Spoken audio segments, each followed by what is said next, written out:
Yo creo que tuvo eso un impacto interesante, porque las comunidades se vieron reflejadas en el proceso de explicación de lo que significa esa disfuncionalidad de la ley de víctimas en Colombia. Por el otro lado, la reacción de las fuentes oficiales fue diversa.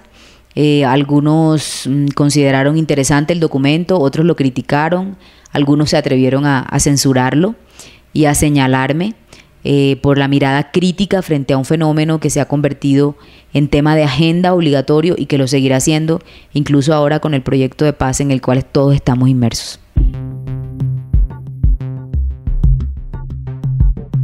En septiembre del mismo año 2012, el Gobierno Nacional, luego de que uno de los denunciantes que publicó en el trabajo armara todo un documento y un dossier con algunas de las páginas del periódico y se las hiciera llegar a los funcionarios del Gobierno Nacional, el Gobierno Nacional se vino con todo y entabló la primera demanda por restitución de tierras en contra de personas particulares en el municipio de Montería, en la margen izquierda del río Sinú.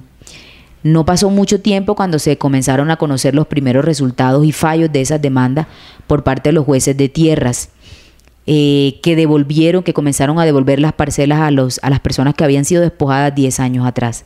Sin embargo, 20 años atrás. Sin embargo, no pasó muy poco tiempo desde que salieron las demandas falladas, cuando nuevamente víctimas de Santa Paula, esa hacienda que comenzaba a ser restituida, tuvieron que salir huyendo del departamento de Córdoba y refugiarse en otros territorios porque habían vuelto a amenazarlas. Eso también se siguió en el trabajo y se siguió contando. Entonces yo creo que fue un impacto interesante desde el punto de vista de la ley, pero también desde el punto de vista de la ciudadanía.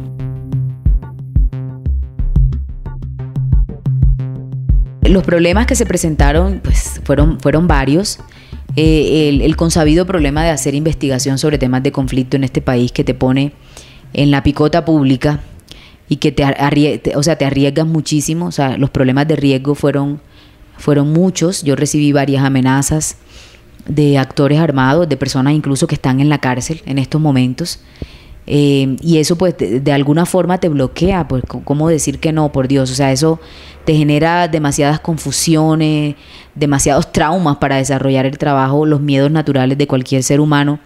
Y todavía un miedo mucho más grande por tener la responsabilidad de informar sobre personas que son víctimas y que lo siguen siendo. O sea, en el pasado lo son, pero además de eso, el futuro que vislumbran para ellos es el de seguirlo siendo, porque este es un país de cacería de brujas y de personas. Otro de los riesgos grandes es el no haber tenido como todo el tiempo suficiente y necesario para hacer investigación. Yo creo que en Colombia ese es uno de los grandes problemas, sobre todo en los medios regionales. Se considera que los trabajos de investigación deben dar un resultado en cuestión de semanas. Mientras en una revista tú tienes quizás un poco más de tiempo, ya no lo digamos en Colombia, sino a nivel internacional, quizás te dan un poco más de tiempo. En Colombia quieren resultados a la vuelta de la esquina y eso sin duda es muy complicado.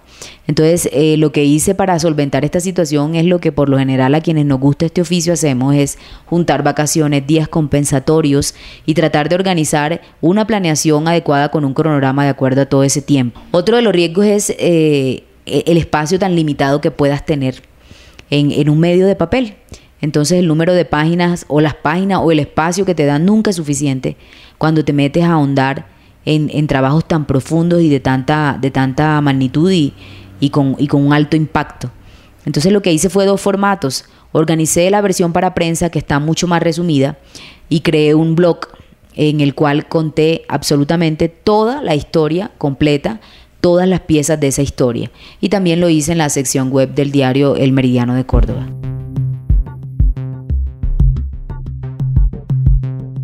Aprendizajes, yo diría que 3 en concreto.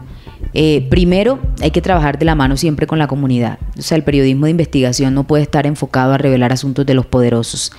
Está enfocado a revelar asuntos que hacen los poderosos que afecta a la comunidad. Eso no lo estoy diciendo yo, lo ha dicho todo el mundo, pero muchas veces se nos olvida y siempre tratamos de meternos en ese cliché del periodismo que sigue al poder. Yo creo que debe ser el periodismo que sigue al poder para explicarle al ciudadano y para darle voz al ciudadano. Entonces ese es como un gran aprendizaje. El segundo, definitivamente todo el tema de seguridad para periodistas debe uno reforzarlo cada vez más cuando se sienta a planear y a ejecutar este tipo de trabajos. Muchas veces lo pasamos por alto, asumimos riesgos innecesarios. Yo creo que en algún momento de la reportería pude pasar ciertas líneas. Afortunadamente no sucedió nada, pero yo creo que ese tema de seguridad para periodistas es necesario tenerlo muy presente.